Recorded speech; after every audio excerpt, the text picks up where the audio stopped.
Bonjour et bienvenue sur l'espace dédié au site mécaniqueuniverselle.net. Le site qui s'efforce de démontrer que l'humanité dans son ensemble évolue vers son ultime perfection. Cette ultime perfection, c'est la paix universelle, la fraternité, l'amour absolu. Toutes les grandes valeurs de l'humanité qui irriguent l'évolution de l'humanité depuis très longtemps en fait. Donc la bonté, la fraternité, la simplicité, l'humilité, le pardon, le partage.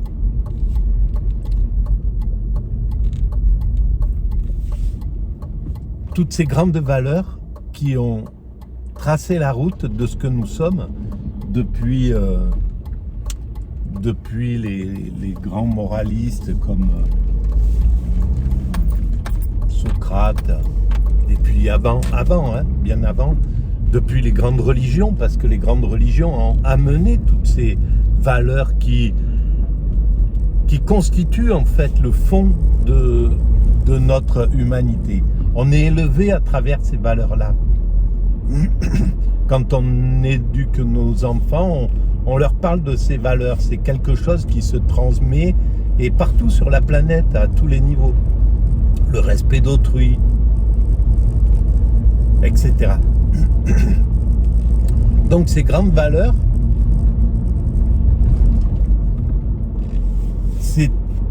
ce sont elles qui progressent dans l'humanité. On pense que c'est le mal qui progresse, que c'est les valeurs négatives, que c'est le narcissisme dont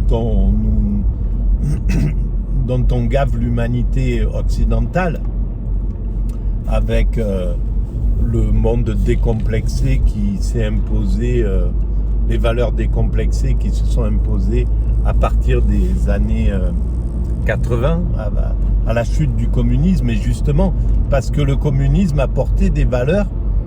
Alors, il n'était pas parfait, le communisme, il y a des reproches à faire, et c'est pas pour rien que c'est lui qui a cédé le pas devant le libéralisme, dans son combat avec le libéralisme. Mais le communisme apportait des valeurs de fraternité.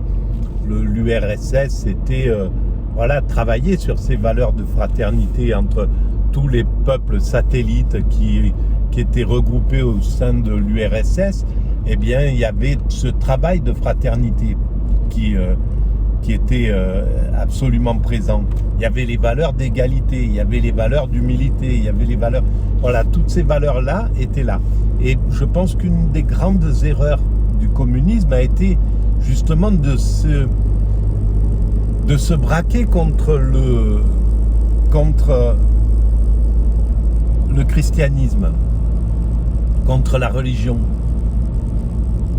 En prenant à la lettre cette idée d'opium du peuple dont parlait, je pense, Karl Marx. Mais je ne pense pas que pour lui, la religion, c'était vraiment le problème, c'était l'obstacle. Je ne pense pas. Donc, ça a été une erreur, à mon sens, de l'URSS, du monde communiste, d'écarter le spirituel. D'abord, l'humanité ne peut pas se passer de cette dimension, de cette réflexion. Un monde matérialiste, on le voit là, on est dans un matérialisme assez intense, et on voit à quel point il est ravageur pour l'humanité, pour la planète, pour tout, quoi. Donc, la spiritualité, c'est autre chose que le religieux. Il y avait peut-être moyen de combattre le côté offensif des religions dans ce qu'elles ont dans leur proximité de l'État et leur fusion avec l'État. On sait qu'elles ont du mal, mais parce que c'est devenu une force politique, c'était une force politique, la religion, et on sait à quel point elle a été du mauvais côté, par exemple, pendant la Commune, où voilà, bien souvent, elle est du côté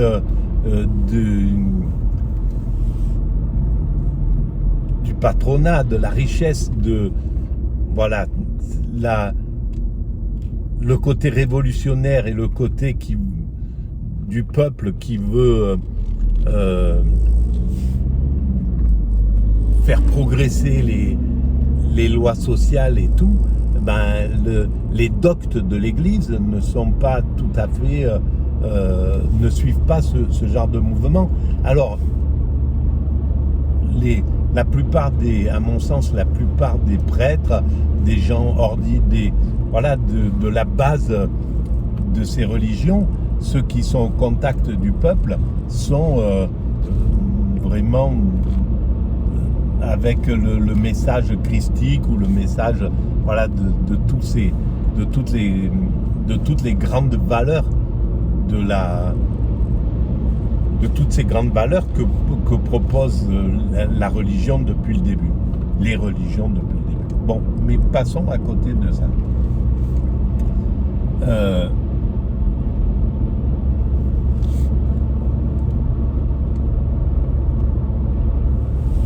Là, je voulais parler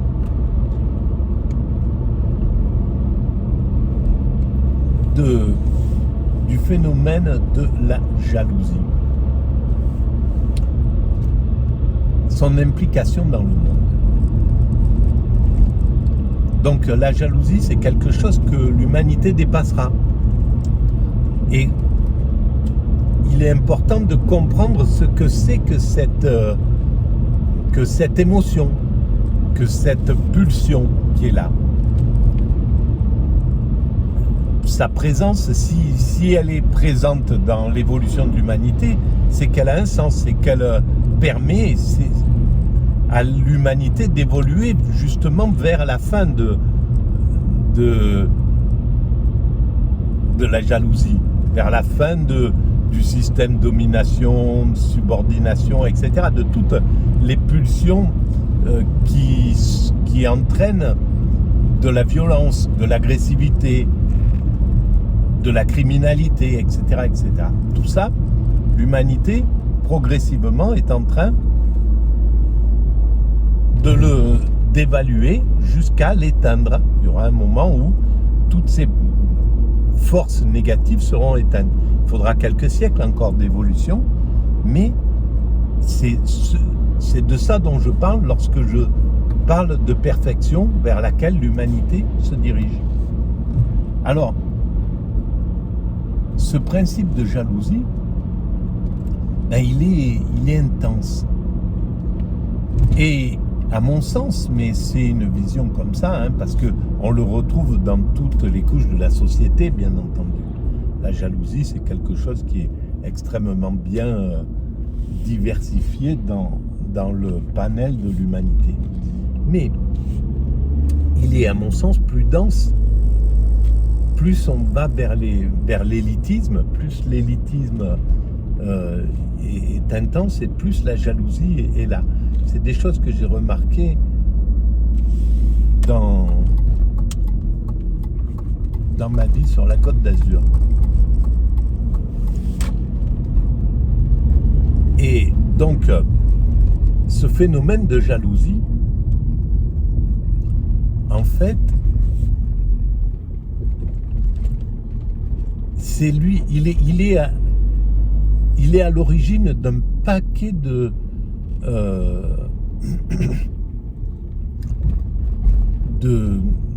toutes nos difficultés à vivre, de tout ce qui est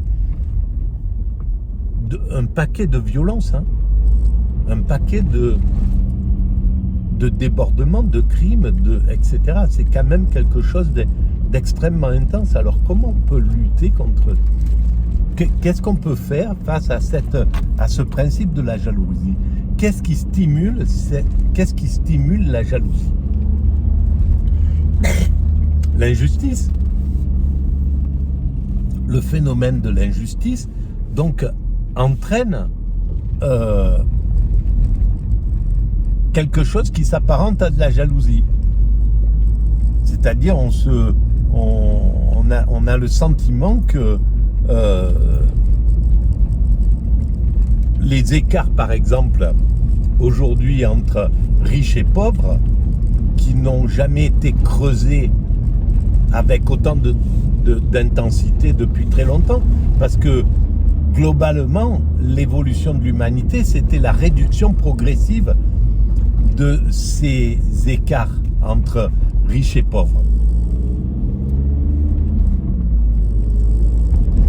Donc c'est quelque chose qui, normalement, au moins depuis la Révolution française, mais même avant, très certainement que cet écart, l'écart entre ceux qui ont tous les pouvoirs, le pouvoir suprême, le pouvoir, la toute-puissance, et puis les autres, cette dimension ne cessait de se réduire.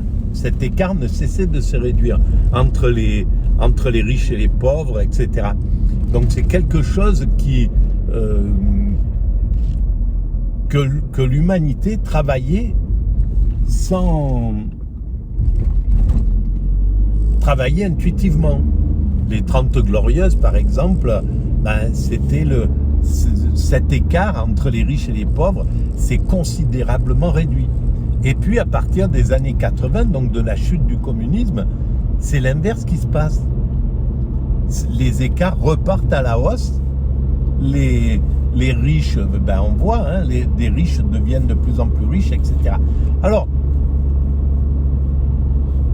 la jalousie, ça consisterait à envier les riches et donc à mettre quelque chose de négatif derrière ça.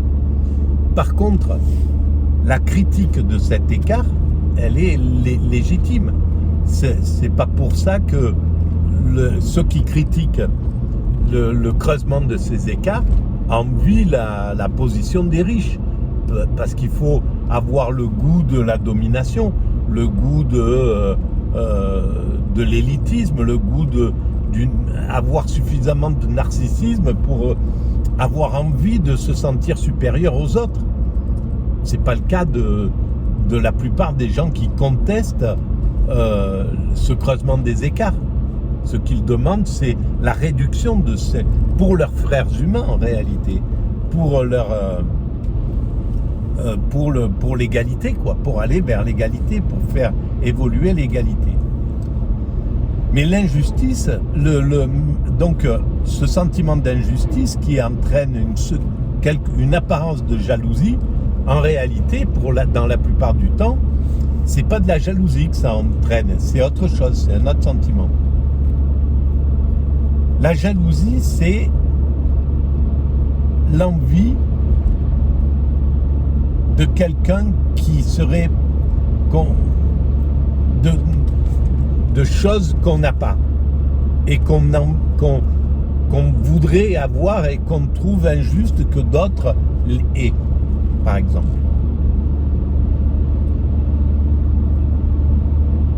Et ça, évidemment, c'est un des moteurs de la violence à tous les niveaux. Et c'est pour ça que je pense que le patronat qui maltraite ses employés, dans la globalité, dès qu'il peut le faire, le patronat, curieusement, c'est ça qui est vraiment incroyable, c'est que quand il est drivé par un gouvernement démocratique, donc qui aime le peuple, qui veut pas que les dominants maltraitent le peuple. Donc ça a été le cas justement dans les 30 Glorieuses. Et qui donc met au pas, entre guillemets, les élites, met au pas le patronat, en leur disant vous devez donner les meilleures conditions à vos ouvriers, faire progresser ces conditions, faire progresser, faire évoluer le progrès social constamment. C'est quelque chose qui ne doit pas cesser d'évoluer parce que c'est le principe, c'est le chemin de l'évolution. Et donc, quand le système patronal s'organise pour avoir de son côté les gouvernants, mettre en place leurs pions. C'est le cas depuis les années 80. Hein. C'est quasiment ce qui s'est fait à partir à la chute du communisme, c'est-à-dire à l'arrivée de François Mitterrand et puis tous les autres présidents qui étaient derrière. Ils ont été d'une certaine manière, alors directement ou indirectement, vampirisés, on va dire, par le patronat. Ils ont été attirés, donc déportés du centre où ils devraient être dans un système démocratique, c'est-à-dire protégeant le peuple de la voracité des dominants et privilégiant à la limite le peuple, donc plus proche du peuple que des élites. Et bien là, il a été déporté de l'autre côté.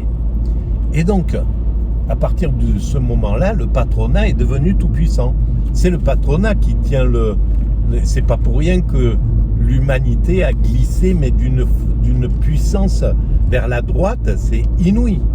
Le glissement vers la droite, en l'espace de 40 ans, depuis les années 80, c'est incroyable, quoi. Parce qu'avant, il y avait toujours 50-50, on était dans ce truc-là, et maintenant on se retrouve avec 30% et 70% à droite.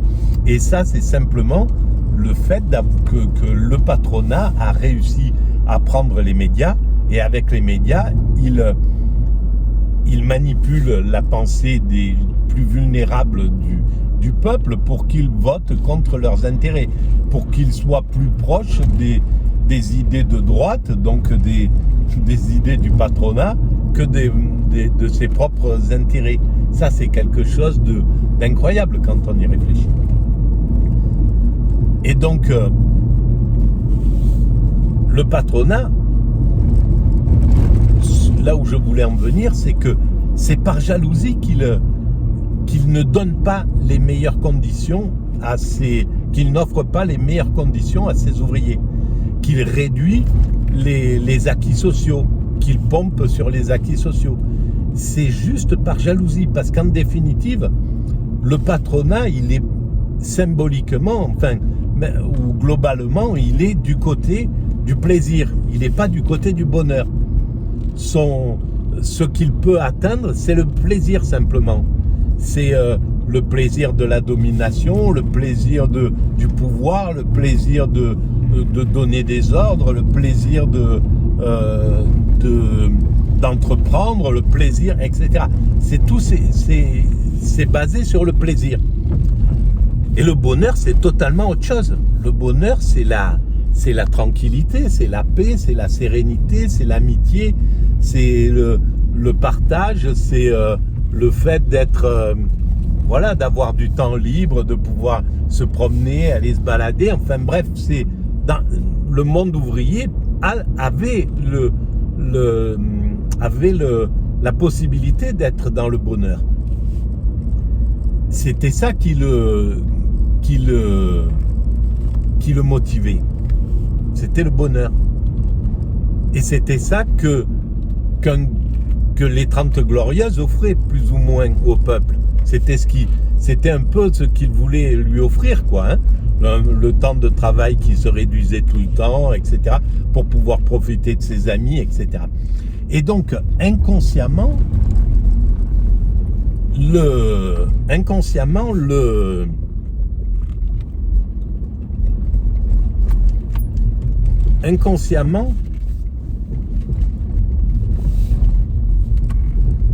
le monde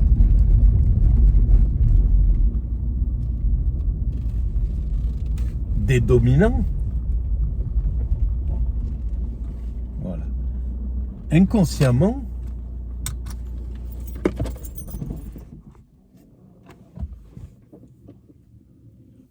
le monde du patronat, j'ai un peu perdu le fil, inconsciemment, le patronat